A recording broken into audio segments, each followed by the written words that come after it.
What was that? Hello, everybody, and welcome to the brand new episode of whatever this is. Hanu's confused. I am. I'm very confused. What's going on? I don't know what's going on. You tell me what's going on. I'm genuinely confused because you just stood there frozen for 20 seconds, I not wasn't saying frozen. anything. When you were told to intro, you just did nothing. You just couldn't think of an So intro, so I just sat there. I was waiting yeah, for you to see. I was waiting to see how long it would take for you to say something. all So right. So we got Artem is 20 playing games seconds. with me. A minute into the episode, and Artem is already playing games with me, Oh, you know as how it if the is. world of football doesn't play games with me enough. Yeah. Um, Ladies and gentlemen, we're back for another episode of Sadness. Um, Thankfully, the pain has alleviated slightly since our latest tragedy. However, after the day of the defeat and on the day of the defeat, it was pretty rough. Um, so you know what? Let's get into it, okay? Before, because I'm not going to let Artem make any jokes today. All right. Anton fucking Zabalotny scored against us in the 82nd or whatever minute it was. We deserved the Unbelievable. victory, as Roy Vittoria said. Um, and I just live my life in disbelief at this point as Go on. to, like, I need, I don't know if I need to talk to God or a priest or a therapist or just all of them, but I need to somehow know. I haven't tweeted in 2 days, by the way, or the Russian account hasn't tweeted in 3 days. It's very rough. It's very rough. It is very rough. Um, but yeah, man, You you know deleted the how it tweet. is. Yeah, it ruined my day on Artem. You You generally ruin. deleted the tweet. I'm not kidding. I'm not kidding when I say that ruined my whole day. I Oh was on my the verge of god. tears I was that broken down on that day that, like, look, we slipped below 54,000 followers. I am breaking down in the public eye, essentially. Um, Okay, but well, that hang on. Right. So, Spartak lost, obviously. There's nothing new at this point. We all know that. But, Hanu, or you can blame it on Anton if you want, I don't care, whichever. no, The I'll take Spartak, the blame. the Spartak account tweeted, what was the tweet? 51% possession, 14 shots, no words. And then 51% possession. You listen, framed it okay. like domination. No, but the thing was, right, I framed it like domination, but the it's not the best tweet I've ever put out, okay? But it's not like it's not like there's any recognition for the good tweets I've actually put out. Because one bad full-time tweet, and then there's fucking freaks on Twitter that are saying that your account is run.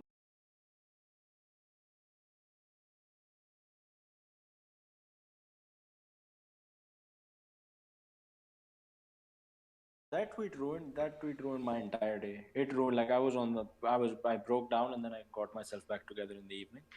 But like, I just want to know what sort of who cursed us, what sort of demonic entity it is that has cursed us, because we're still on top of the XG charts, the XP charts. Um, yeah, no. But see, the thing is, right? Okay, I'll take partial blame for this. I'll take partial blame for it. Okay, I'll take partial blame for it. Usually, the thing is, even my worst jinxes last for like a month. Okay. Yeah, no, that's fair. That's fair. Right? Look at the date on that. What's the date on that? Tell me what the date is on that, Artem. Well, they're all within like a week of each other in July. In July, right? July was 2 months ago at this point, right? Yeah. So the first month I get, okay, August was trash. But, like, this is beyond me at this point. This is beyond me at this point. One day we'll do a podcast exposing Artem's jinxes, because there are quite a few of them. But fine, okay. Um, but I really want to know what. Because did you see that that chance Ezekiel Pons missed? I don't know how he missed that. We had a goal, it was deemed offside, which it was offside, but it was just like every week I keep sort of getting some energy to get back up, and then I just get punched, sucker punched, and I know it's coming. I had no expectations for this game at all. Okay, none at all, right? And I knew that they would win in after the 80th minute. We would dominate the game, and it would be a shocking goal, and that's exactly what happened, right? Um, so yeah, I'm in a time loop essentially. Um, I don't know what's happening, Um and we're playing UFA on Saturday. The last time we played UFA, Big one. we lost 3-0 at home. So yeah, that'll be fun. That'll be fun. After that, we have Napoli. Napoli are currently winning 4-0 and they're top of the Serie A, 5 wins in 5 games. So pray for me, basically, is the sentiment. Yeah, I do not think Roy Vittoria is going to be the manager at the international break. That's all I'm going to say. But Hanu is just painful for you. Like, honestly, it's so funny, but at the same time, it's so sad because, like, I know that if you weren't working for Spartak, you'd probably laugh as well. But it's just so painful for you, and that Yeah, in no, one sense it's makes it painful for me, but in one sense, it makes it just that much funnier. no, it's honestly like it's honestly it's like there was a point where it was funny, and now it is honestly like it's awful. It's really awful. Like yeah, no, but Oh god. it takes me 2 days to recover, and then I'm fine. And then the weekend comes across, and then I'm short again. So it's a cycle at this point. But It really is. yeah, It really it is. really is. So we've obviously But talked about this game already. As you saw, oh, you didn't even have 51, you had 52% possession. That would have sounded way better on Twitter. Um, see, but Anton Zabolotny scored the goal and got red carded. Brilliant performance from him, cancelling out it was essentially not his a fantasy brilliant. for Like no, points. it was the thing was right. The celebration he did afterwards, which was just ran over and did doing that nonsense in front of the Spartak fans. That was Like, so fam, funny. you have one goal in 7 years. Calm down, right? This man And it's the fact that jumped into the yeah, fans and goes like that. yeah, no that. But see, that's the thing. Unbelievable. That's uh, Real Madrid are keeping me alive at the moment because we're actually good again. I hope I don't jinx that. Even if I do, I don't care anyway. We have 21 goals in 6 games. Players are just scoring. Benzema is on the form of his life. Vinicius is a serious player now. So, and that reminds me is that in 2017, that fraud by the name of Lionel Messi, he did something similar. He scored a late winner in a very important game against us, and he did that shirt celebration in front of the fans, and and we still ended up winning the league that season. So I'm just like the signs are there. Okay, the signs are still there. Um, Oh, I think Real so have the league in the bag this season unless Atletico come up big as well. But I don't think Barcelona are going to be anywhere near yeah, the top. because Barcelona are shocking, aren't they? It's Yeah. like what a mess. Well, we're not here to talk about La Liga. We're here to talk about the Russian Premier League. Al Clasikov. That didn't happen this week, but you get the gist. Mm. So, the other games that happened. Ufa picked up 3 points against Himki. They're ready for Spartak. Let's just say that. Man like Kadyrov doing bits again. Yeah. Just imagine what he's going to do to your defense. Glushakov scoring 2 goals. He says he play for Spartak for free. You might need him at this point. He got called up for the national team as well. Imagine that. Oh yeah, national. We're not going to discuss the national team mainly because Artem, the next the thing. First of all, the international break is in like a month. Okay, the first game is on the 11th. Okay, so someone made a good joke, which is that next month Eric Artem will announce his squad for the 2022 World Cup, which is pretty funny. And the other thing was, I'm seriously expecting to see you in the next Russia squad because it seems like he's just calling up people with passports now. Like it was 29 men last time. I think it's up to 35 now. Slowly but surely we'll get to like 500, and I think you're going to be one of them. I So am in the top 500 Russian footballers. There's no doubt about it. So, yeah, Valeria, you have my number. yeah, man. So it's like I don't know why he does that because it defeats the point of an entire squad, right? You've called up so many people, and like almost every good Russian football player is in there. So what's the point of even discussing it? I don't know. I don't know. Um, I'm not gonna lie. I actually kind of like that because then he's kind of acknowledging all the players, even though okay, you might not make the last squad, but look, you're in the provisional squad. Like for example, like Alarov, even though he's playing unbelievable, if he doesn't make the final squad, then at least it's like okay, well he's almost there. So like yeah, maybe if he can keep it up for a little bit longer, then he'll make it into the final squad. Maybe if someone gets injured, he'll make it in. You know that kind of stuff. So I'm not yeah, exactly against that, but like you said, there's no point in talking about the national team just yet because it's so far away. Back to the league. practically. Krylia beat Rostov. The the boys. Pinyaev got his first assist. Unbelievable. You have to respect the Hanu. They're on the same amount of points as Spartak. Doing Oh yeah, bees. Yuri Semin lost. Of course, I respect anyone that beats Yuri Semin. See, that's the thing, right? Because of how bad we've been recently, all my agendas have sort of been put to the side. But just as soon as we get back good again, I'm going to be shameless about it. So Yuri Semin is still the biggest fraud in Russia. Yeah, man. And Rostov, we'll talk about cup games because it's been a crazy week of cup football, but they're also out of that, We which should talk is about that, but we go through the rest of the league games quickly. Krasnodar beat Akhmat. Hanu thought that Akhmat were going to win. I kind of thought that as well, to be honest. I just yeah, thought that that was one of those games Krasnodar would slip up, but they didn't. Nizhny Novgorod, one of the boys, the surprises this year, lost Arsenal 2-0 at home. Probably slightly disappointed for them, but good result for Arsenal. Sochi lost to Dynamo Moscow. Dynamo looking like a strong side. The Ural against Lokomotiv match, which is always a good game. Like you should honestly, if there's even though it was 0-0, it's entertaining yeah, enough. There was a fight. Honestly, if there's any game you can guarantee there's going to be a fight, it's always this one. Ural against Lokomotiv Moscow. So get on the yeah. Bet365, put over 1.5 fights in that game whenever they play, and you're guaranteed money. Not financial advice. Zenit against Yeah. Rubin. Zenit surprisingly beat Rubin 3-1. Like, I guess What's the the surprise in final that? result wasn't the most surprising, but the fact that Rubin kind of bent over backwards a little bit. Like they went 3-0 down in the first half.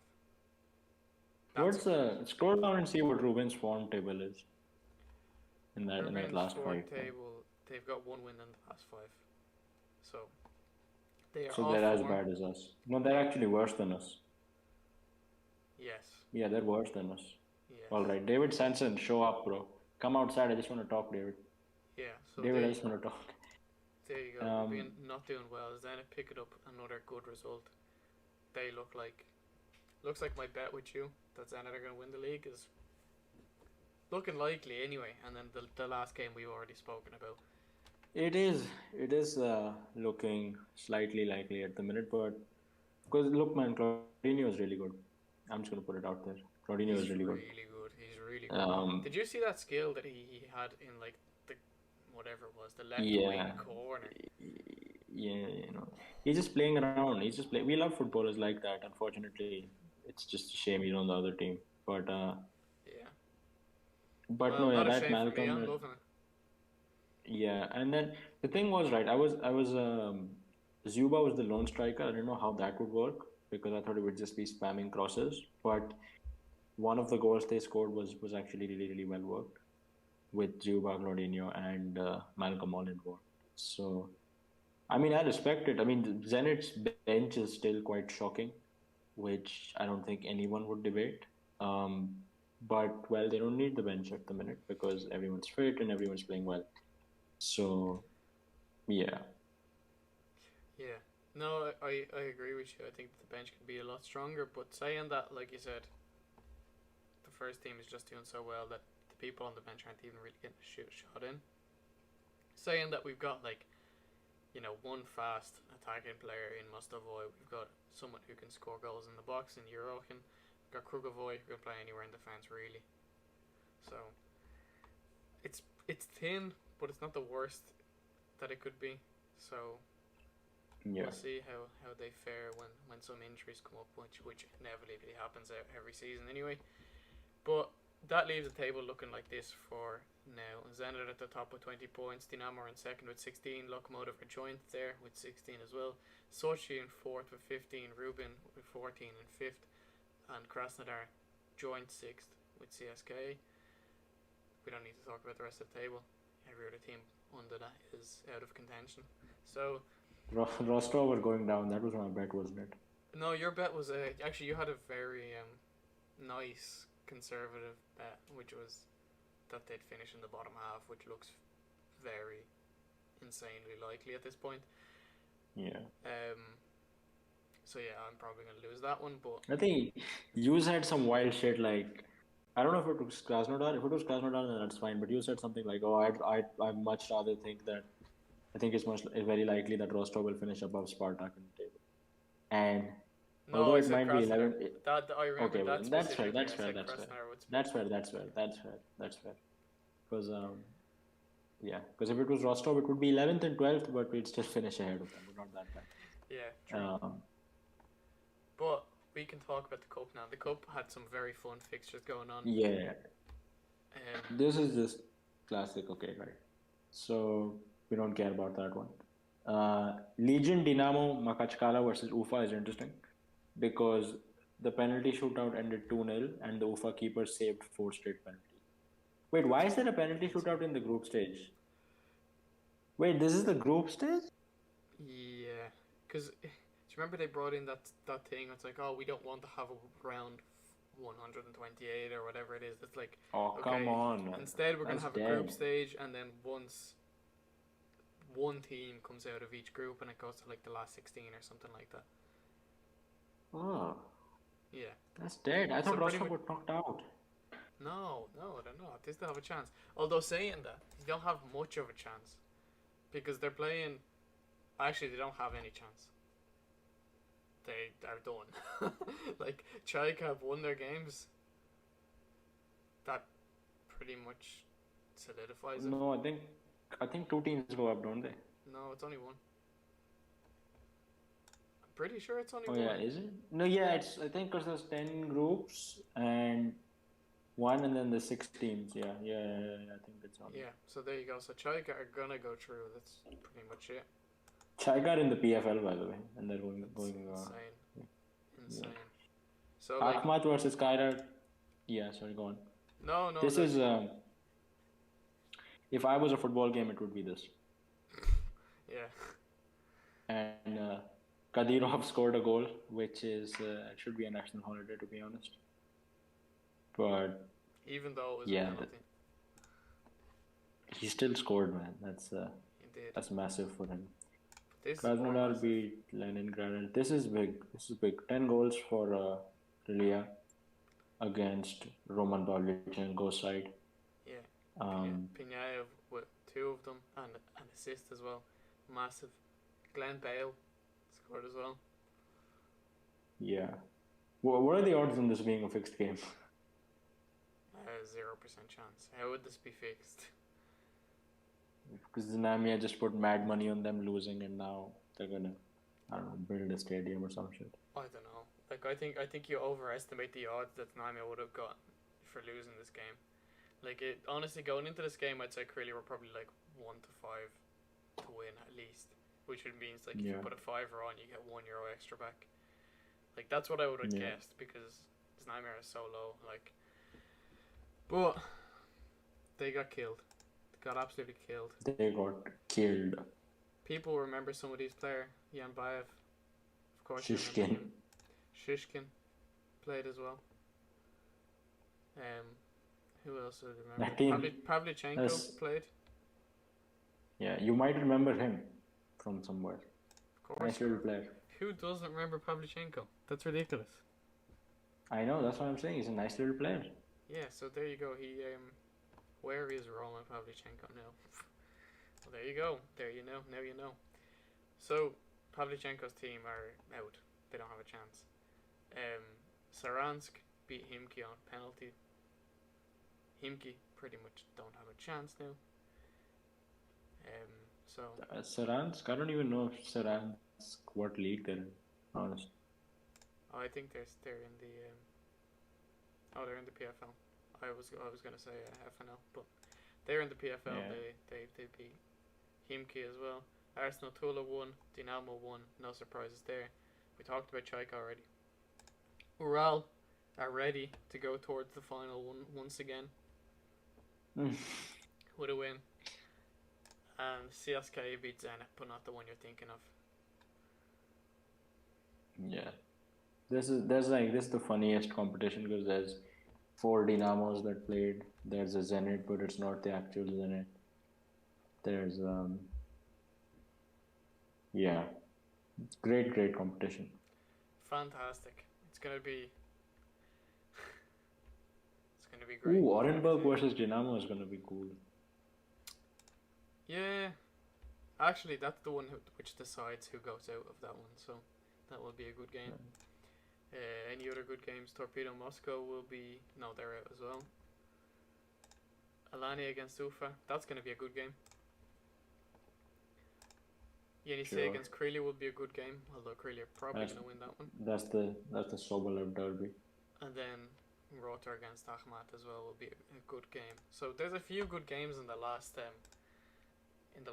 Velis against Arsenal Tula as well. So there you go. The last game of the cup is actually going to be quite interesting. So watch out for October the 27th, which is in a month's time. That's it from Russian football, right? It is. It is it for Russian football. Your ad can go here. And now we will talk about... What will we talk about? Well, will we talk... actually, do you know what? If you're gonna sponsor us, this is a good segue. If you're gonna sponsor us, pay us in Bitcoin, please, because as of today, people with iPhones will be able to tip their favorite Twitter accounts with Bitcoin on the Lightning Network. So, if you don't know, I am a long-term hodler of Bitcoin. Hanu owns some Bitcoin as well. So, if you own some Bitcoin and want to help out your favorite creators, you're more than welcome to do that. We'll be very grateful. But also, if you want to sponsor the podcast as well, feel free to pay us in Bitcoin because that's way more fun than cash. So, yeah. I think you said you were a long-term hodler, and I was going to say, I thought you were going to say you were a long-term hodler of iPhones because you are, and not Bitcoin because it's iPhone only and I have an Android. So, Android supremacy still. But no. Actually, no. You know what? Androids are trash, bro. I ain't gonna. Yeah, exactly. About time. Like, it's cool. They're cool, but like iPhones are still better. Kai Connell still disagrees. I have been fighting Kai Connell for 3 years now about Windows PCs versus Macs, and he still sticks with Windows. And I don't know why. I stick with Windows as well, to be fair. Like, I can't do that. You got a Mac now, yeah? Yeah. Okay. So, see, I've never had a Mac, but I'm sure I'd love if I had one. But the thing is, with my PC right now, like, what I do with my PC probably wouldn't suit a Mac, if that makes sense. Like, I've got, like, 2 screens going on here. Usually, like, I sometimes have 3 for work. Yeah. So, like, all that kind of stuff I feel like would be just super fucking hard and expensive with a Mac. Yeah. Compared to a Windows computer. So you seen those? I don't know what's up with those Macs. You seen like the absolute top of the line Mac, and they're unbelievably expensive. I don't know how much. It's like, hold up, I'm gonna Google it now.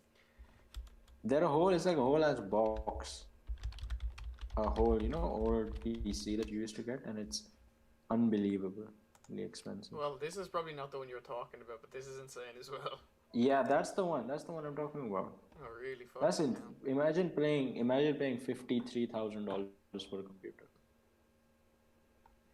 Like, that better come with, I don't know, a fucking rented apartment, a car, a driver.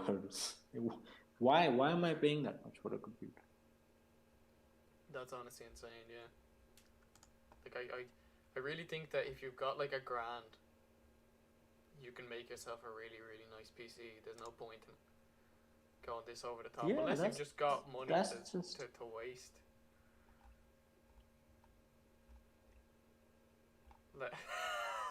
The state of that. That's not even, it doesn't look good. It's like, imagine paying imagine paying like decent car money for something that looks worse than a regular like Mac Mini or something. Yeah, like, hang on. Don't get me wrong. I don't know if you can hear me or not. Don't get me wrong. I love iPhones, right? I love Apple in general. iPhone for work, AirPods, Apple Watch.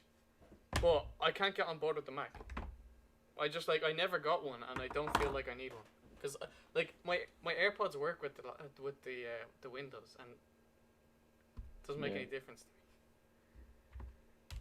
And Yeah, I've so also I heard think Macs aren't the best for like gaming and stuff like that. Not that I game a lot or anything, but like yeah, no, no, no. You're not an epic gamer, are you? Wait, hold up. I'll show you my hardware. There's my Mac Mini. You can see that there.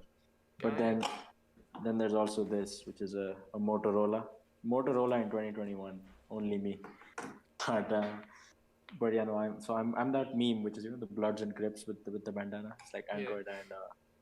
Android and Mac. So See, Android I can get on board with because it's way more customizable than Apple. Like, yeah, there's so many things that when I got an iPhone for this time, well, actually no, it would have been 3 or 4 years ago when I got my iPhone 7 that I missed about my Samsung Galaxy. Like the yeah, picture in picture, like whenever you're watching, like I can't remember if it was for yeah, YouTube or something else, being able to just watch something on the top of your screen and scroll through your Twitter at the same time. But now Apple has that, so it's not any different. And I used to always love whenever you're on like Facebook Messenger or something, you've got like the little circle that comes up with your yeah, groups, and you could like you can be in any app and you're able to message someone, which is yeah. also super handy, which you can't do on iPhone obviously. But like that's pretty much it at this point. Like I think everything else I prefer Apple for. Yeah, no, that's fair. I remember the days when that swipe type thing. Uh, Oh yeah, yeah, I remember when that was an Android only thing, and that was like the coolest shit ever. And now it's on that's Apple. nerdy as So hell. yeah, I like that shit, man. Shit, it's really Do easy you to. use that? Like, do you actually use that to type though? Yeah, I do quite a bit. Like, I don't know, it depends on my mood or the effort, I guess. But like, say, there's a good chance half the messages I send to you are typed on that shit. Because this is easy, man. But I it's don't it's know. I bad hate because swiping. nah, I think it's well easy. But the thing is, it's essentially useless if I'm trying to type any Russian footballer's name or something. So I Yeah, have to use both of it. But if you're just talking to someone in English there's no weird names in there, then it's pretty sick. So yeah. I get you. I get you. But that be the case. Let us know what you prefer, Apple or Android. We will do a poll. We'll actually do. Well, we may as well just do the polls now. We tend to do our polls yeah, in the middle of our podcast, and that just is what it is. I'm sure most people say Apple, but I'd be saying that actually. I don't know. Which do you prefer? this is the only poll where I'll win either way. Yeah, pretty much. Cause they let me down in the Brazil poll, man. I don't know why our fans think that RPL clubs would do well against Brazilian clubs. Yeah, Um, we would. That's why. Simple as. nah. Yeah, we would. But we were talking about tips there a few minutes ago. We want to talk about some other Bitcoin related stuff because I've got an interest in it. There's not really any more Russian football news to go in, and I'm sure there's a few people at least listening who are somewhat intrigued or interested in it. Hanu, do you know what an NFT is? No, Artem, I don't know what an NFT is. Never heard of it. Never No, ever heard for of it. real though, because like Yeah, I know what an NFT is. we've It's a discussed it before on the JPEG. podcast. Yeah, It's a media file that people pay too much money for. yeah, Is what it is. That's exactly it. That's the best way to describe it. So, for what do you want to start with? Will we start with the fact that we'll start with the fact that I bought an NFT, right? Not because I think it's a good investment, not because just because I'm a bit stupid. Honestly, I just wanted to own one so that I can say in 10 or 15 years if they actually take off that I own one, even if my one goes to zero, because why the fuck not? So I bought an Al Capone. So I wanted to put this on my Twitter, but then Hanu said that it would just look weird, so I didn't do it. But this is the NFT that I own. This is my JPEG. I have the commercial rights to this. So I went for a very Russian looking guy. He's got the hat. He's got the blue skull, the same color as the Zenit jersey. So gang gang. That's partly why I got it as well. And he's got a gun and a tuxedo. It represents me quite well. So I bought him. He he does look fly, to be honest. He is. I have to respect. It's very fly. I respect that. It'll be the thumbnail for this week's episode. So if you want to sue me, please contact my lawyers. Oh yeah, absolutely, I will. But yeah, I paid way too much for this, and the gas was way too much for this. To be honest, for those of you who don't know, right? NFTs aren't on. NFTs, first of all, are non-fungible tokens, which are essentially, like Hanu said, media that people pay way too much for. The idea is you buy a picture and it's saved on the blockchain and everybody in the world can see that you are the owner of that. It's kind of like owning art, right? Hanu can download this, but at the end of the day I'm still the owner. It's like if I own the Mona Lisa and Hanu took a picture of it and hung it up on his wall, not the same thing. I've got the original. Except with shittier drawings. That's essentially it, really. Like, some of them are going for ridiculous money. Like, you've probably seen on Twitter, like, Steph Curry owns some, Gary Vaynerchuk is mad into them. Snoop Dogg has his own NFTs these days. Like, pretty much, like, every celebrity has their own NFTs. So, yeah, it's a good wave to hop on. It's a good wave, except for the fact that you've got to pay astronomical gas prices to first of all mint them, which means bring them into creation. It's like $40 or $50 to create them, and then the transaction fees to send from one person to another is ridiculous. Like, if I sent you €100 worth of Ethereum, I'd have to pay like a 5%, or like, let's say like a 5 or maybe €7 or something for you to receive it, and like, that's way too high. You wouldn't use Ethereum for that. Like, you'd use either other coins or you'd just use PayPal, because everyone has fucking PayPal. But to send a picture from one person to the other, to sell a picture on OpenSea, which is like the biggest marketplace for all these things, you have got to pay astronomical gas fees. And like, I'm actually gonna look it up. OpenSea gas fees. See what it is right now. It'll tell you how much they are right now. I don't get NFTs, honestly, man. I really don't. Like, yeah, I just don't. I get the attraction. It's like, think about it as owning a like, I don't know. I haven't got a imagine a match attack or something like that, but like, there's only 1,000 of them out there.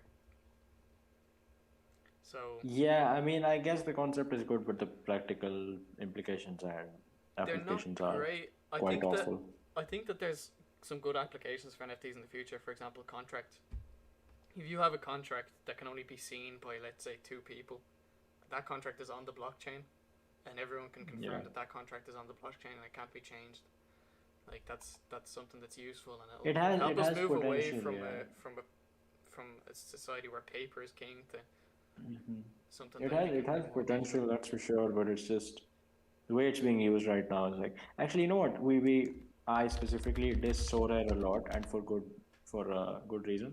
But I feel like SoRare is one of the more clever ways NFTs have been implemented into things. It's not. We will get into that next. That's the next thing we want to talk about. But right now, I just want to show you the gas fees right now on, for example, Crypto.com, which is an exchange. People are paying $89 for gas. No, that's crazy. For all these other Uniswap, $77. Like, it's so fucking expensive, and I can't find it on OpenSea. But like, let me tell you, I paid a fucking bomb. Like, I paid a lot of money just to transact that NFT to my wallet. Never mind how much the actual thing cost. Like, It's a piss take. It's an absolute piss take. Like I'm not gonna make money on this realistically, but I'm part of the wave, and that's what matters. But you were talking about SoRare there, and SoRare is what I want to move on to next. I have just set up an account on SoRare. We talked about SoRare before. We looked at some Russian players on it, like maybe at the start of the season or something like that. But we thought we may as well open an account, open some players. Let's see what we get. I'm not going to spend any money on this shit now, but like, yeah, please don't. Oh no, I will not, because SoRare, although like for those of you who don't know, SoRare is kind of like a fantasy football platform, but you play with NFTs and you buy NFTs for ridiculous money. We'll show you kind of the prices afterwards. Oh, look at that! I got a nice little Russian Premier League pack. I've got your boy. I've got my boy. Two of my boys. All four of my boys, really. So they're my. That's cool, actually. Players. What league do I want to join in? A dream team full of all players around the world, under 23s or European, playing in the top European league. You know, I'm a fan of the under 23s. I'm also a fan of the global. Hanu, I'll let you choose for me. Which one will I go for? Go for the global because Douglas Santos is not under 23. Oh yeah, okay. Oh, hang on. Oh, never mind. There's 3 examples. Apparently you can just them all. What do I win? If you become first. No wonder people are playing this game. Look at these fucking rewards. If you come first in the league, you get $1.5 grand. If you come second, you get €800. If you come third, if you come third, you get about €500. Insane. Join the starter league, whatever. A new player. And that's only, I believe that's a card which has like a minimum value of that. So that's only the minting value. The market value is probably far higher. Hey, you got the best player in the league. Let's go. You got the best player in the league. Kadyrov is a big one, actually. Yeah. Why have I just been given Russian players? Like, I said I would support Zenit in this, but like, I thought that I would. Yeah, but this is actually not a bad team. It's actually kind of cool, Hanu. Do you want to join this with me? Let's go Douglas Santos, my boy. Victor Moses. Has he even been playing? Or is he injured? Yeah, no, he's back. He's back. Yeah, we'll go for him. And Kadyrov because he's been sick. And then we'll go for one extra and we'll go for... I don't know. Who do you think? Message RFN. Ask them. Hi, Sobolev gonna start at the weekend. What the hell just happened? What the fuck? Okay, what your happened, screen Artem? was fine. My screen wasn't fine. It just went completely dark. I'll go with... Okay, is it back? Yeah, I'll go with... Ooh.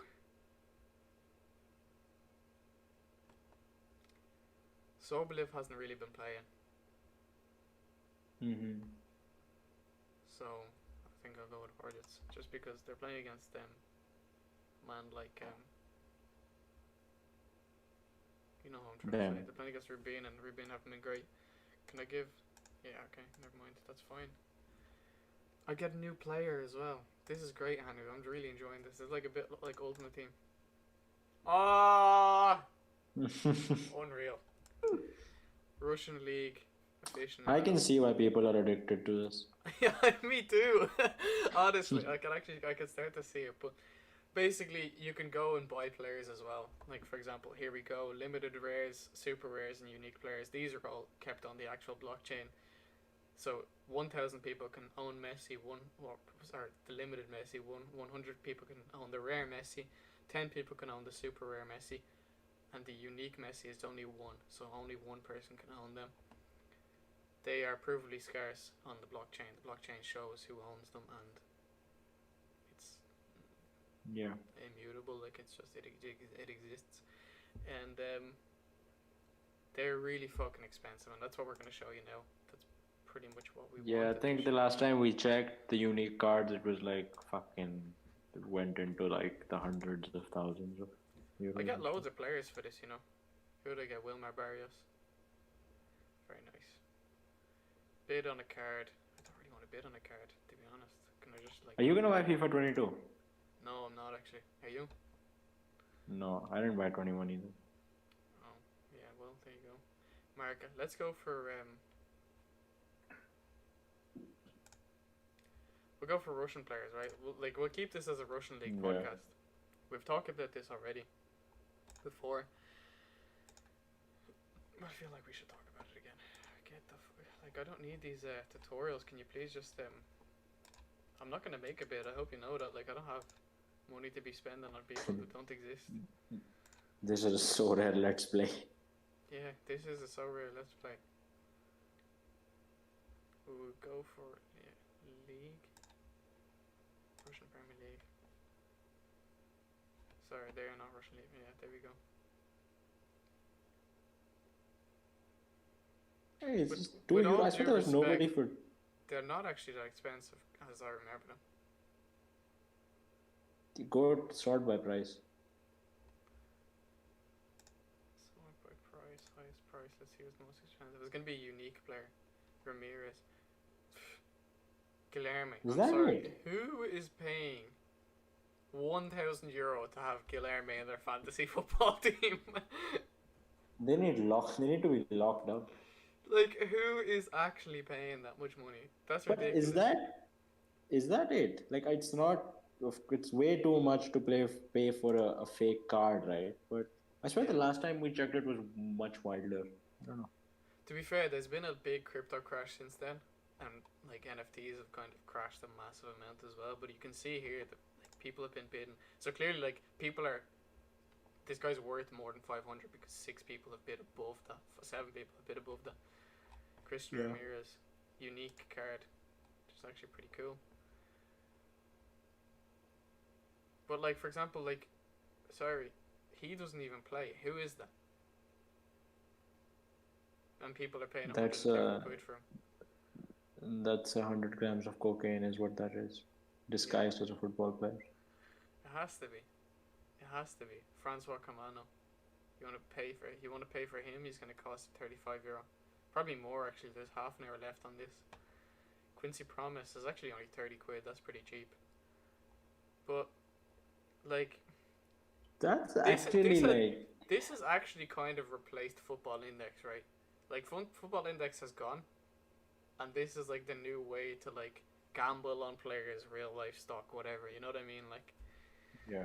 So that's what this does. It's very. I have a deep dislike for the whole gambling industry as a whole, but like Football Index died, right?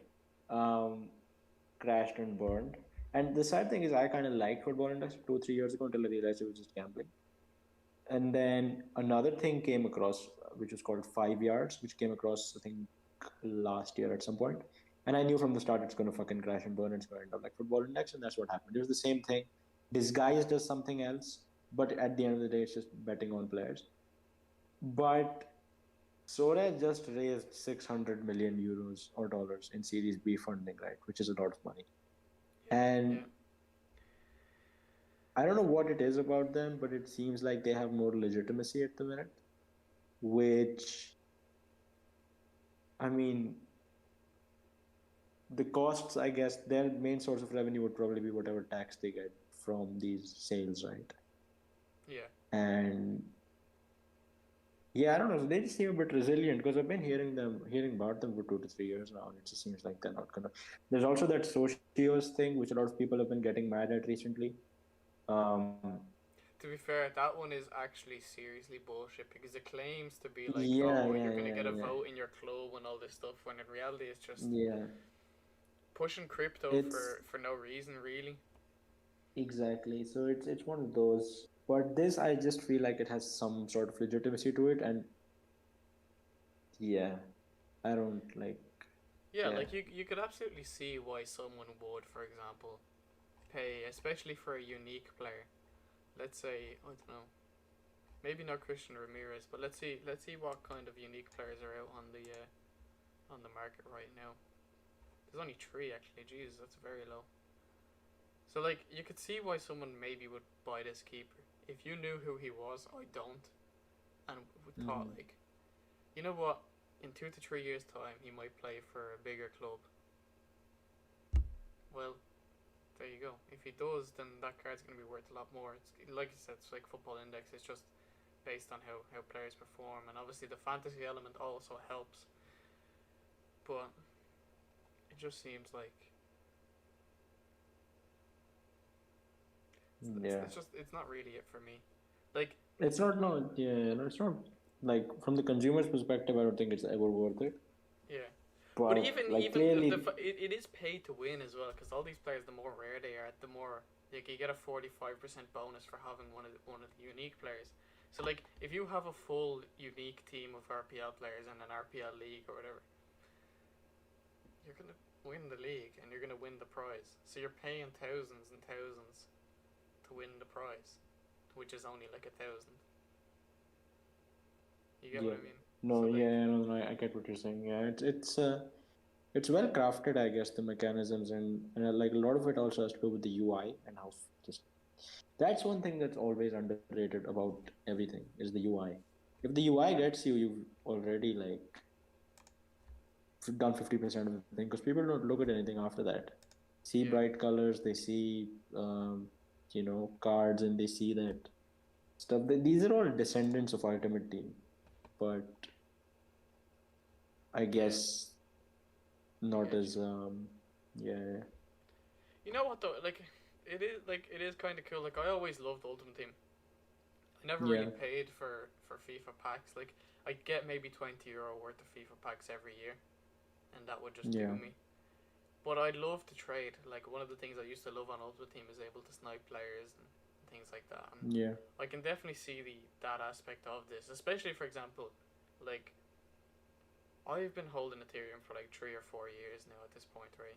Not that I own that much of it, but like if I wanted to put some money in SoRare, people would think that I'm putting in much more money than I actually am because it's grown yeah, like 20 times or something since I bought it. So it's kind of like, let's say I put a tenner in. Now it looks like I put in €200. In reality, I only put a tenner in. You get what I mean? And I feel like yeah, yeah, that's one of the things where a lot of people who are in crypto are also like football, or are also really into like sports in general, and might be into yeah, yeah, this, and it overinflates what people actually think they're paying for in reality.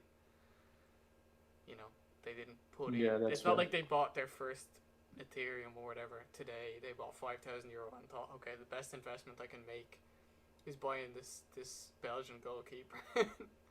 Yeah. So No, no, that's to be fair. These I always keep an eye on these like football related investment things, and just because there are two things that interest me, and like the intersection of them is also interesting. yeah. But that thing that the other Pompliano guy started, didn't he? That ETF which contained all of these sport company stocks, Oh which was yeah. I think a while Was ago. that Yeah, Joe I think or I might. Anthony?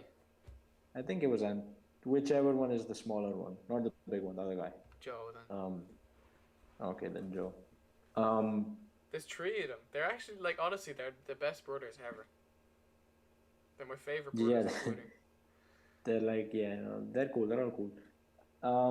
But yeah, I might have a look at that and see how that's trading because it's a really interesting concept of just What's the name of it? It's like something sports related. it's fuck, what is it? I'll look it up. Sports MVP. That's a fucking cool name for. Yes, MVP. I know That's a exactly. Yeah, really it's an really MVP. cool name. Like, so yeah, if you want to invest in sports in general, you can do that. One share of MVP costs Is it up? $14. Oh, it's pretty It's pretty fluctuating. volatile, as Like, you is can it? see. Yeah. So pretty cool. Like you pretty much hold. Like here you go. Madison Square Garden Sport Corp, Manchester United, Liberty Media again, Juve, Borussia Dortmund, Endeavour Group Holdings, World Wrestling Entertainment, so WWE, AS Roma, ASICS. It's basically it has all the big names in It has, sports. yeah, it has. I think one of the big Turkish clubs as well. Whichever one is, I think it has Galatasaray, Fenerbahce, one of them. And that's the thing. That's the thing. Why these are interesting is because like, it's well known that sport clubs, especially football clubs, are some of the most stable businesses in the sense that they never go out of business, especially at that high of a level. Yeah. And so it's like you may not get the best returns, but if you time it right, especially with how much like United's share raised after Ronaldo signed and stuff, like there's money to be made there, but you need to understand the business and how just like unique it is to itself. Yeah, absolutely. Like I'm really enjoying just reading this investor deck, even though I'm just sliding through it. I'm Yeah, not giving it full full idea. Like you're pretty much betting on sports. Like not even yeah, one specific sport. Like you're putting your money into Juve, but you're also putting into Formula One. We all know like Formula One is huge at the moment. it is. Yeah, Like it's just all of and this like stuff is super. I absolutely love this stuff. Like yeah, no. Listen, like the sport industry isn't going anywhere. no, That's one thing. Okay, it's not going. It's only going to grow. It's some would say that it's actually pretty infantile and unprofessional in a lot of circumstances because it's only really started to embrace technology, data, and things outside of the pitch, which is, and once that happens in a more wholesale way, then you start to see like proper business results, which is why everybody keeps talking about these like super league and stuff. They think that's the answer, but it's really not. It's just about harnessing the power of media rights and shit like that, which the NBA and stuff have done really well. yeah, So man, I love this shit. You wanna no, buy that's the great, Knicks? honestly.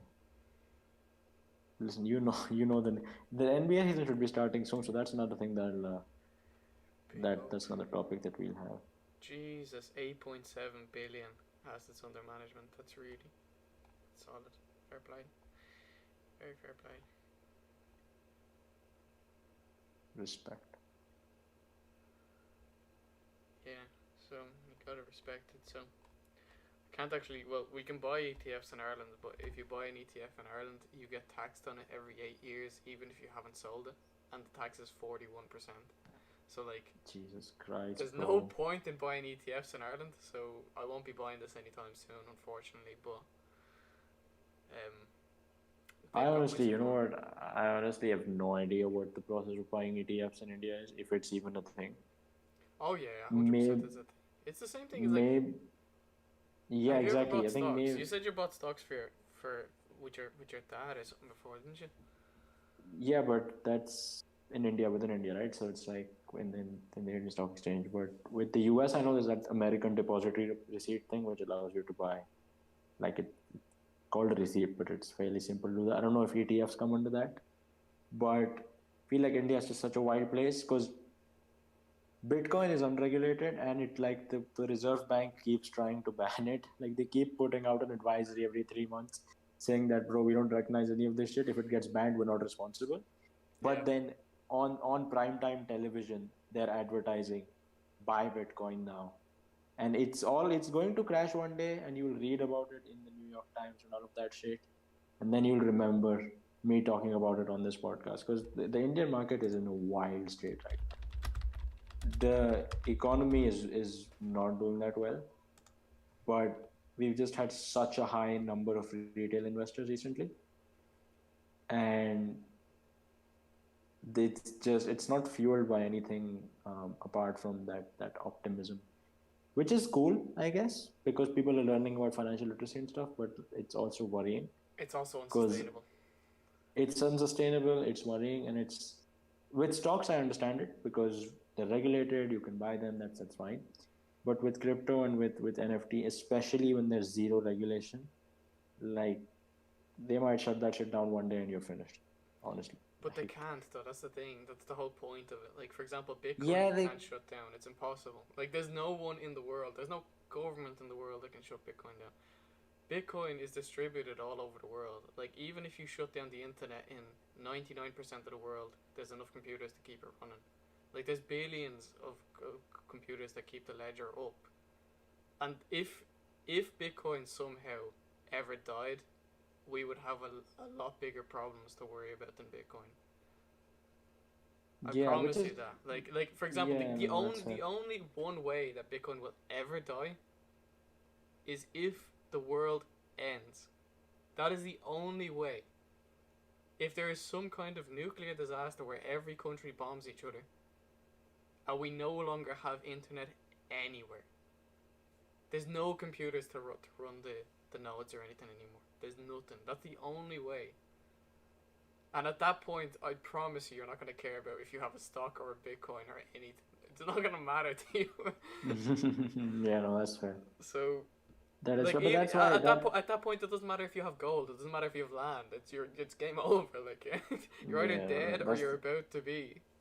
that's that Mad Max type shit. But But I want to show the people this video because this is for real. This is financial advice now. Can you hear this? Hopefully you can hear. This one time, yeah, Bitcoin went from 6 cents all the way to Weird. 36 cents, and then it crashed down to 21 cents. And then another time, Bitcoin went from 85 cents all the way to $29, and then it crashed to $3. And then another time, Bitcoin went all the way to $213, and then it crashed all the way to $70. And then another time, Bitcoin went all the way to $1,100, and then it crashed all the way to $239. So the moral of the story is don't buy Bitcoin because you know it's going to crash again. Exactly. it's gonna crash, bro. Don't listen to us. Don't listen to any of the shit we're saying. Listen to the root. Yeah, Listen to the exactly. Look, you know it's gonna crash. You know it's gonna crash. Don't buy it. Don't buy it. But yeah, I think what's the time? We've been on I for think. about Oh wow. 57 minutes. It's a bit of a Jesus. wild one. Like Yeah. I don't know. Like I love talking about this shit, and I feel like on this podcast we don't talk about this stuff enough. So if people are actually interested in this, even if it's not on this Yeah. podcast, if you're interested in me speaking about other financial things, like this is one of my biggest passions. I genuinely love all this shit. I'm a property valuer. I study real estate markets for my job. Like outside of my work, I spend so much time studying crypto mainly, but I'm also interested in stocks and everything else. Like so, Yeah. No, it's cool. well happy To to be talk fair, I about this mean, with anyone. exactly. And I think to be fair, even outside of podcast stuff, it's we've had a few of these conversations in the past. They've always been entertaining, and like recently, the discords and stuff have died down because all of us have commitments in actual life. But it's always fun. It always is fun, and of course, whenever we get the time, we do try and. I do send Artem periodic updates about the Uzbekistani real estate market. We Which do. It's actually so funny. Like I know more about how much apartments cost in Uzbekistan and Tajikistan at this point than I would know about Russia. Like that's honestly, how yeah, often Hanu sends me these things.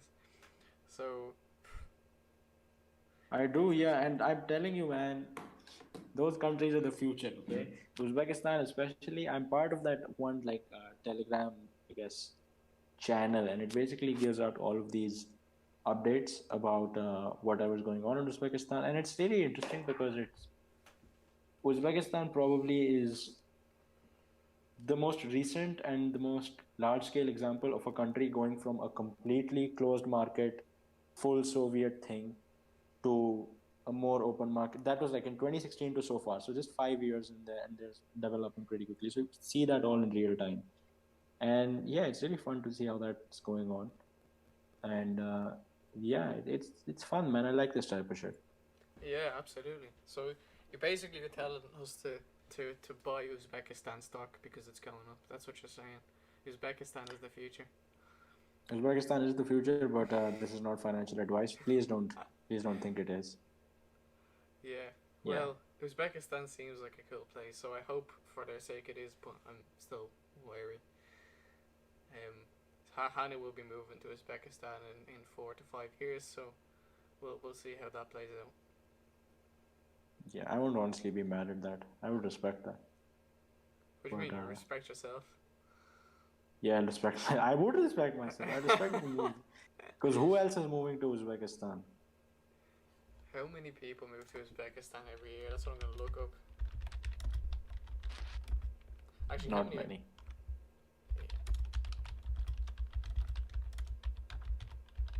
Yeah, I use the expats because let's be honest, they don't call themselves immigrants. People who You're move to you're Uzbekistan, they do not call you're themselves an immigrants. you're an expat if you're white, and you're Yeah, an that's it. immigrant if you're any other thing. That's honestly crazy how we've allowed the whites to get away with that. Honestly, I mean, it is hilarious. I still count as an immigrant though because it's still if you're white but you move to a richer white country, you're still an immigrant. It's only if you're moving from a richer country to a less rich country that you're an expat. You're only That's or even if you're moving to crazier, Dubai. honestly. Yeah. Yeah. So is this actually No, I don't think Uzbekistan has. No, it doesn't. But I'll give you the expat lowdown. community I is- don't think Uzbekistan has many. It the, it would consist of like students and stuff mostly, I guess, from immigrants, not expats. Proper expats, like people. Yeah, I don't think there's that many expats in there. Okay, well here's the breakdown of the people. All right. Yeah, I don't see Indians there. there's probably about 5 in the entire country. Sorry, but No, like, you know what? No, that's that. sorry, like, but Yeah. Jews, Jews, like, just Jews, like. Just Jews, just them. Just the Surely, legs. I'd like, oh Jesus, like, whatever. I'm not gonna say anything Whatever. about that, but like, just seems a bit wild to me. Yeah. But Fix fair up enough. Wikipedia. But yeah, fair enough. Thank you for watching. Be sure to tune in next week. Don't take investment advice from us. Oh. If you want to discuss macroeconomics, contact me. If you want to discuss real estate, contact Artem. And we'll see you next week. Yeah, let me know if you wanna, if you need someone to sell your house. Bye.